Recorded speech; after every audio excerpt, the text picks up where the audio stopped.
আজকে আমরা আমার জেঠু বরকত গনি খান সাহেবের মাজারে গিয়ে আমরা দোয়া নিলাম, ফুল দিলাম, রেসপেক্ট দিলাম ওনাকে।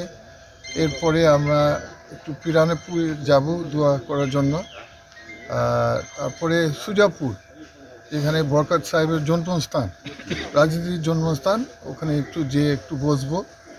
আর ওখানেও একটা ওয়াল পেন্টিংয়ে হাতে দিব আমি ওখানে। এভাবে শুরু করছি আজকে। আর তারপরে আমাদের বড় মিটিং হচ্ছে সমস্ত 7 বিধানসভার লিডার নিয়ে। ওটা রোববার হচ্ছে। আমরা পুরো প্ল্যান চেক আউট করবো যে কীভাবে মুভমেন্ট করব আগামী এই দেড় মাস কীভাবে আমরা ঘুরবো, কী করে ভিজিট করব, কোন এলাকা আগে যাব, এইভাবে পুরো সাজাবো আমরা প্ল্যানটা। সুজাপুরকে গুরুত্ব দিচ্ছেন প্রচারে? অবশ্যই। এই সুজাপুরই কিন্তু দেখুন, 2021 সাল তো পরিস্থিতি সমস্ত আলাদা ছিল। সে সময় মানুষের প্রচণ্ড ভয় ছিল। বিজেপি এবং এখানকার শাসক দল টিএমসি, এনআরসি ভয় দেখিয়েছে। তো তারপরে আমরা যত বুঝতে পেরেছেন পঞ্চায়েত ইলেকশনে মানুষের চোখ খুলে গেছে। ওরা বুঝতে পারছে যে এই ভয় দেখাচ্ছে শুধু যখন ইলেকশন আসে, ওদেরকে ভয় দেখাতে হয় যে এনআরসি আসছে, সিএ আসছে। তো ওদের চোখ খুলে গেছে। ওরা সেভাবে ওদের ভোটিং প্যাটার্ন আর থাকবে না। এবারে ওরা ফ্রি মাইন্ডেড, মানে আমাদের মালদার মানুষরা ফ্রি মাইন্ডেড ভোট করবে এবার। ওই ভয় নেই আর সিএ এনআরসি, ওটা বুঝতে পেরেছে। ওটা ওদের ভোটকে ব্যবহার হচ্ছে, ভয় দেখানো হচ্ছে। দক্ষিণ মালদার ভোটার না, দেখুন, লালুবাবু তো অবশ্যই অনেক কাজ করেছেন। গঙ্গা ভাঙনের 300 কোটির উপরে কাজ করেছেন, রাস্তাঘাট কাজ করেছেন। হয়তো ওনার একটু প্রচার কম হন, কিন্তু উনি অনেক কাজ করেছেন। এবং সবচেয়ে বড় জিনিস, উনি সবসময় মানুষের পাশে রয়েছেন একটা, মানে আর মালদাকে শান্তি রেখেছেন। তো ওটা তো ভুল ধারণা যে উনি মানুষের কাছে থাকে না বা অ্যাক্সেসেবল নয়।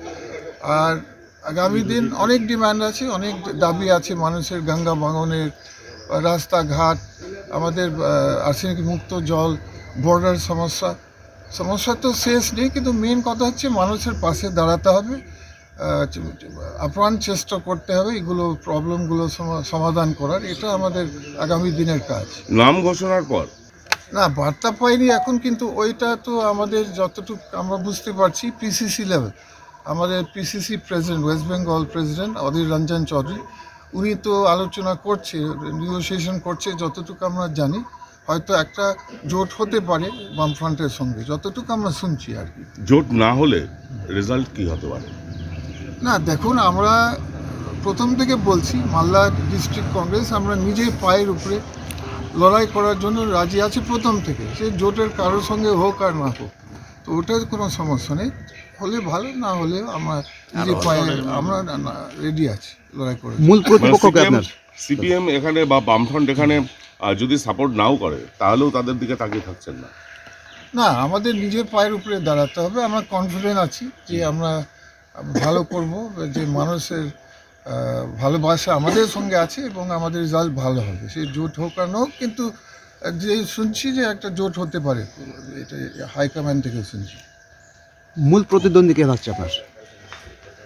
দেখো, আমরা কাউকে হালকা নিচ্ছি না, কোনো পার্টিকে হালকা নিচ্ছি না। তবু এই দেশে যে বড় লড়াই হচ্ছে বিজেপির সঙ্গে, এটা আমাদের বড় লড়াই হচ্ছে। কারণ দেশে যে শান্তি আনার জন্য, মিল রাখার জন্য এবং উন্নয়নের কোনো জন্য কংগ্রেস করতে হবে। কংগ্রেস হচ্ছে একটা ন্যাশনাল অল ইন্ডিয়া পার্টি। তো বাকি দল আমাদের দেশে তারা হচ্ছে আঞ্চলিক দল, তারা হচ্ছে একটা রাজ্যতে বা দুটো রাজ্যতে। আমাদের কংগ্রেস পার্টি শুধু, আমাদের জাতীয় কংগ্রেস সব রাজ্যতে আছে, গোটা দেশে আছে। আমরা হচ্ছে ন্যাশনাল পার্টি। তো ন্যাচারালি একটা ন্যাশনাল পার্টি কংগ্রেসের মতন লড়াই দিতে পারবে বিজেপির সঙ্গে, আর কেউ সেভাবে লড়াই দিতে পারবে না। ডিজিটাল খবরিলাল, খবর আপনাদের, নজর আমাদের।